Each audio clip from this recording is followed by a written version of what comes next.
In lesson 18, we are going to go back to the distributive property, and we're going to do it a little bit different than we've done before. In the past, we've had that picture model of having an array, and we can break apart the array and into two parts, and then solve smaller division multiplication sentences rather. And if we solve both small parts, we can add them together to get a larger part. We can do that same thing using a tape diagram and take away the array, and that increases the level of difficulty and complexity a bit, but it's also an important strategy as we work with larger and larger problems, because again, it sort of takes a lot of time if we're going ahead and drawing an array for every multiplication sentence that we encounter. So let's take a look at both of those things. Lesson 19 is also going to work with the same concept, so you're going to get a lot of practice with it here in the next couple of days. And again, 19 will build on what we learned here in 18 a little bit. So I've drawn out for you here six threes, 6 groups of 3. You will see it written this way as well as 6 times 3. Just know that 6 threes is the same as 6 times 3. And what we did in the past is that we would have gone and we'd have broken this apart. And we would have said, well, that's 5 times 3 is 15. And that's 1 times 3 is 3. So we would have said 6 times 3 equals, I don't have room there, so I'll put it below, equals 18, because that 15 plus the 3 add up to 18. We can do the same thing over here with our number bond. 6 threes we could write as 5 groups of 3 and 1 group of 3. Again, I have 1 there and 5 there, and that adds up to 6. These two factors have to add up to whatever the factor is in the original problem. And 5 times 3 is 15, as we saw, and 1 times 3 is 3, and these things are being added. So that 3 and the 15 are being added, so we found out that 6 times 3 equals 18. That is the basic lesson that you're gonna learn here as we go through lesson 18. But I want to give you a few more chances to practice along with me here, because we will use a little bit more complicated problems. I could, for example, have a problem like, I think this might even be on your problem set, 10 times 10. Now you'll either see this as 10 times 10 or written out as 10 tens. I want you to know that 10 tens is the same as 10 times 10. We talked about that in class. It's been in other lessons, but I think it's an important thing to review. And I'm going to split this into 2 multiplication sentences. I might say, well, I know what 5 times 10 is. And again, this factor and whatever factor I put up back over here have to add up to 10. So 5 plus 5 is 10. And I know that they're both 50. So 50 plus 50 is 100. That's a way to do this problem.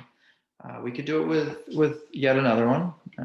I know I'm moving through these sort of fast, but again, this is not new learning, but just a new way of looking at something we've already done.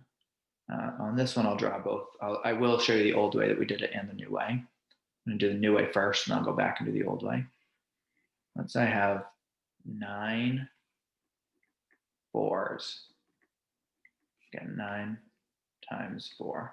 That's the same. They're the same thing.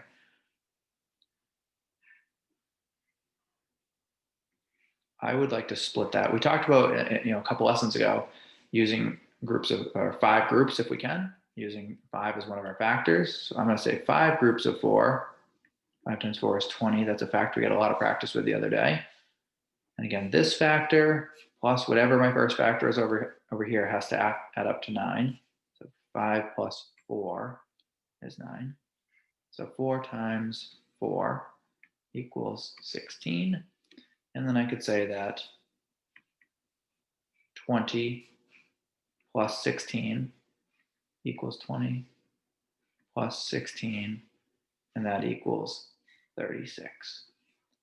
And if we want to go back and see how, again, that's related to the work that we've done in the past, I can draw out a quick array for you of 9 rows of 4. Just bear with me a moment as I get those drawn out.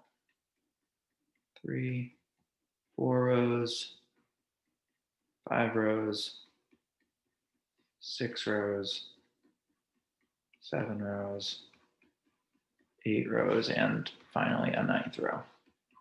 Okay.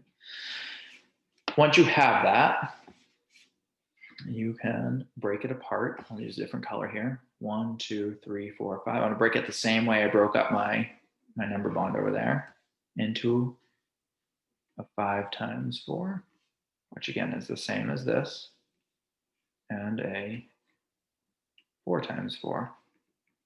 Again, that's the same as that.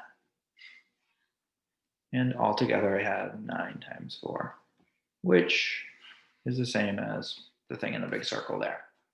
So again, it's the same thing that we've done. It's just looking at it with a different tool. We're using a different picture representation. I hope you can see how this can come in handy. Again, if I had a fact like, I don't know, I think this one might even be on the problem set as well. 12 times 10. Okay. Well, it would take me a long time to draw out an array of 12 times 10. Even if I wrote one row, it's just 4, 5, 6, 7, 8, 9, 10. And now I have to do that 11 more times. That's going to take me a long time. All right. We want to be more efficient than that. We want to be able to move on to other problems and not spend our whole day drawing huge arrays. But what I could do is I could split that into 2 multiplication facts, use that break apart and distribute strategy or distributive strategy.